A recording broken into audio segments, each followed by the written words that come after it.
Hi guys, welcome back to the channel and to this month's Vanners collaboration. It's a group of like-minded people where we all get together once a month to give you our particular take on the same subject. And everybody else that participates, their logos are going past on the screen here. Well, the subject this month is whether you plan your trips or whether you just wing it. And to be honest, I'm a bit of a planner in normal life, that is. I've got lists everywhere and I do like to organise my day. I like to organise my week. I think the list is probably just because I'm getting on a bit and my memory is not as good as it was. But when it comes to trips, it all depends. Sometimes we plan, sometimes we don't. And it's a bit ironic to say I'm a bit of a planner when we've just done a whole European tour unplanned. But the reasons are, it depends on what you're trying to get out of your trip. And the biggest determinant, for us anyway, is time. Time both in as long as you've got available when you can afford to be a bit unplanned. And time as in have you got to be somewhere for a certain time when you can't afford to be unplanned. So our recent unplanned trip was great. We had 2.5 months. We didn't have to be anywhere. But with that trip even, it's the same with every trip for us because we have to get off the rock. So we always have to plan our trip on the ferry from Guernsey. Otherwise, you can't guarantee you're going to get off this rock. And that, after all, is the intention. But the unplanned trip, the pros, obviously, you've got freedom. You can change your plans. You can stay somewhere if you like it.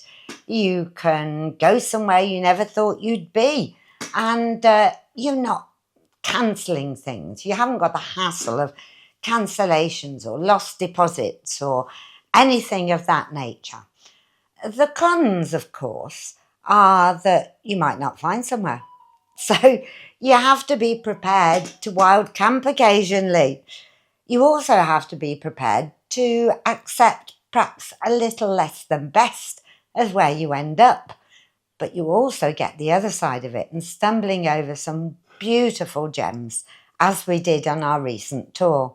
And sticking out in my mind was a Graudois in the south of France. Oh, beautiful, totally unexpected, totally unplanned. But as I say, there are times when you do need to plan. A couple of years ago, for example, my nephew's wedding. So we had to make sure we were in the right place at the right time for that one. And we've used our van, as many of you may know, to stay in while Alan's been in the UK for operations. So that's planned. Obviously, that's planned. But on the whole, we do prefer the freedom. It's just that we don't always have the luxury of being able to have that freedom. Yeah. Another time when you need to plan is if you're going away somewhere popular, somewhere busy, and particularly at a busy time of year. And a good example of that was our recent trip to Benidorm. And we couldn't get in. But we still continued with our direction of travel on our unplanned trip. We just had to accept that we had to keep trying and trying and trying, and we eventually got a cancellation. But equally, we could have been unlucky on that occasion. In the UK, another one, Alan's sister lives near Durham, and Durham Grange. Don't try and go there during the Festival of Light unless you've booked well in advance, because you simply won't get in. And talking of Alan's sister, her and her husband tried for years to get into Chatsworth. They gave up motorhoming before they actually managed to get in. So pick your places, pick your times, and sometimes just accept that you have to plan. So overall, planning is good. If you're the sort of person with a nervous disposition who doesn't want to go wild camping, planning is definitely good.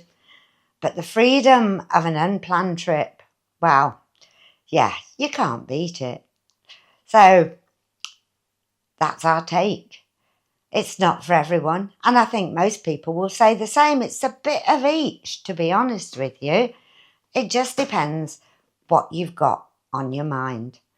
And when we went to Europe for the last 2 months or so, we had little on our minds, so we were able to take the luxury of an unplanned tour.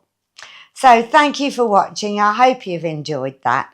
Please do watch everybody else's contributions to this month's Fanners collaboration. The link to the playlist is in the description down below, as are the details of all of the other collaborators' channels. So in the meantime, whether you are planning your next trip or just going with it, cheers.